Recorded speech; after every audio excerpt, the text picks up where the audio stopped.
महाराज जी के आज के विशेषांक में रक्षा सूत्र परिवार के सभी सदस्यों का हार्दिक स्वागत है। बाबा जी के भक्तों को राम राम। महाराज जी हनुमानगढ़ी में एक छोटी सी कुटिया में ठहरे हुए थे। नैनीताल में एक दिन महाराज जी अपने कुटिया से बाहर आए और हरिदास से कहा, आज रात मैं शहर जाऊंगा, अगर कोई मुझे अपने घर ले जाना चाहता है तो वह ले जा सकता है।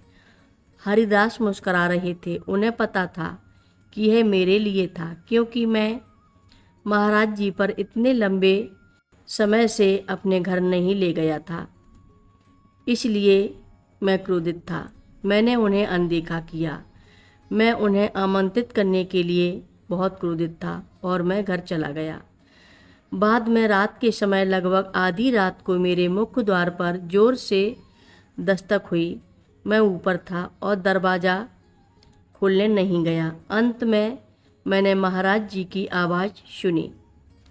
महाराज जी की करुणामय आवाज़, कैलाश कैलाश कि मैं महाराज जी मुझे बुलाते थे कैलाश नाम से।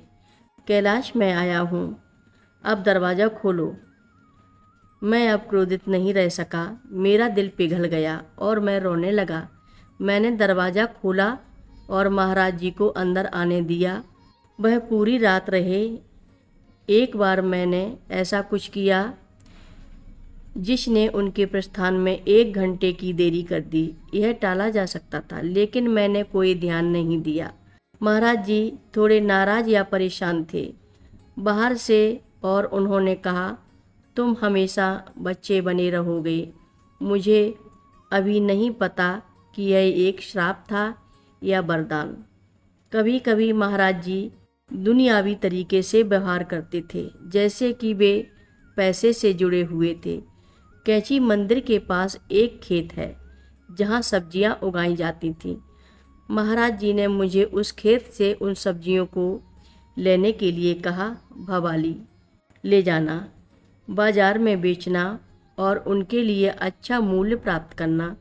कैंची से भवाली तक गैस की लागत आगे और पीछे सब्जियों को बेचने से प्राप्ति राशि से अधिक थी। उन्होंने कहा, हर दिन एक खाता रखें। मैं वास्तव में उसे करने के लिए सख्त था। ये लिखने के लिए कि कितनी सब्जियां बेची गईं और कितने के लिए, मैंने सोचा कितना दुनियावी महाराज जी हैं। अंतिम दिन जब खेत खाली हो गए और सब कुछ बेचा गया, मैंने कहा, महाराज जी और कोई सब्जियां नहीं हैं, और मैंने उस खाते को लाया कि कितना बेचा गया था। अचानक उन्होंने कहा, मुझे सूची से कोई लेना देना नहीं है। कितना पैसा है? भवाली जाओ और काम करने वाले पुरुषों के लिए ऊनी स्वेटर और धोती ले आओ। मैंने सोचा था कि मुझे इतनी ईमानदारी से खाता रखने के लिए प्रशंसा करेंगे, लेकिन उन्होंने इसके लिए भी नहीं पूछा। उस पल मैं महसूस कर रहा था कि मेरे मन में क्या गलत विचार था। मैंने सोचा था कि वह पैसे के बारे में सोच रहे हैं, लेकिन इसका पैसे से कोई लेना देना नहीं था। इसके बजाय उन्होंने दिखाया कि एक दुनियावी व्यक्ति को अपने काम में ईमानदार होना चाहिए। इसमें इतनी सारी शिक्षाएं हैं। दूसरी बात, उन्होंने मुझे दिखाया कि खातों को रखने में ईमानदारी होना चाहिए। और तीसरा, उन्होंने दिखाया कि आपको पैसे से जुड़ा नहीं होना चाहिए। तो एक घटना में 4 या 5 शिक्षाएं थीं, जिनमें से अधिकांश मैंने बाद में वर्षों तक नहीं समझा। एक बार जब मैं वृंदावन में महाराज जी के साथ था, तो उन्होंने अपनी स्वेटर उतारी और कहा, कैलाश, छोटी गेंदों को निकालो। स्वेटर उन छोटी गेंदों से भरा हुआ था जहाँ ऊन भर गई थी। मैंने सोचा कि यह एक व्यर्थ कार्य है और मैंने इसे अनदेखा कर दिया। उस स्वेटर को एक तरफ रख दिया। महाराज जी ने मेरे दरवाजे पर 5 बजे दस्तक दी। मेरी स्वेटर कहाँ है? क्या तुमने यह किया है? नहीं महाराज जी, मैं इस पर काम कर रहा हूँ, चिंता मत करो। मैं उठा और कुछ घंटों में काम पूरा किया। अब जब भी मैं स्वेटर पहनता हूँ और उस पर पिल होते हैं और मैं उन्हें याद करता हूँ, मैं वृंदावन में उस पूरे दृश्य को याद करता हूँ।